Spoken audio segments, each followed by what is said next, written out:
देखो छोट जिनसटे आग कही रखा चाहूँ जे पार्लियामेंट रे चर्चा हम से चर्चारे सबुठारु पुरातन इंटरस्टेट बॉर्डर डिस्प्यूट होची आपणकर कुटिया को लेकरी जो डिस्प्यूट चली जोटा सुप्रीम कोर्ट रे अच्छी सेठी केंद्र मंत्री रहउचंती निजे धर्मेंद्र प्रधान रहउचंती पार्टी चुप करिकरी रहउचंती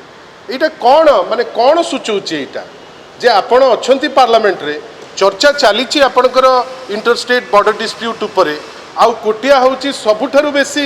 सेंसिटिव इश्यूटे ओडिशा पाई आपण चुप रहउचंती सेटा सूचौची जे भारतीय जनता पार्टी केवल नुहे तार नेता माने कथा बेसी किंतु ए डिस्प्यूट को सॉल्यूशन बाहर करबा पाई सेते इच्छुक नुहंती। द्वितीय जदि सी चाहती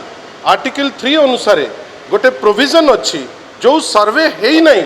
जो जगह गुड़ी को से माने काली चाहिए एबे तो सिंगल इंजिन गवर्नमेंट चलीनी एबे सिंगल डबल ट्रिपल इंजिन चली आंध्रा भी तांकर ओडिशा भी तांकर केंद्र भी तांकर जदि चाहते सर्वे तो तांको गोटे सप्ताह लगता ये कमिटी करिवे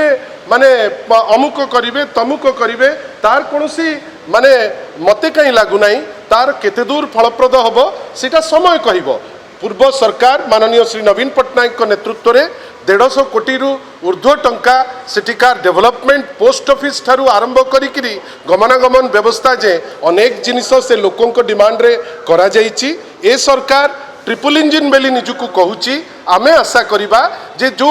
गला बाट न खोजंतु आग प्रॉब्लम टी को आइडेंटिफाई करंतु जे कुटिया गोटे समस्या जो समस्या केंद्र सरकार राज्य सरकार एवं सी जहाँ उपरे भरोसा करिकी भार करिकी रखचंती आंध्र सरकार से माने मिसिले एटा समय ही नब नहीं आउ कमिटी करचंती ठीक अच्छी कमिटी करबा पूर्वरु केंद्र सरकार कर जो दायित्व जे सर्वेटी सारिबे जेते शीघ्र सर्वेटी सारिदेले ए समस्याटा ही रहंतानी आशा करिबा ताकू जेते शीघ्र पारिबे याकू क्लोज करिबे। धन्यवाद।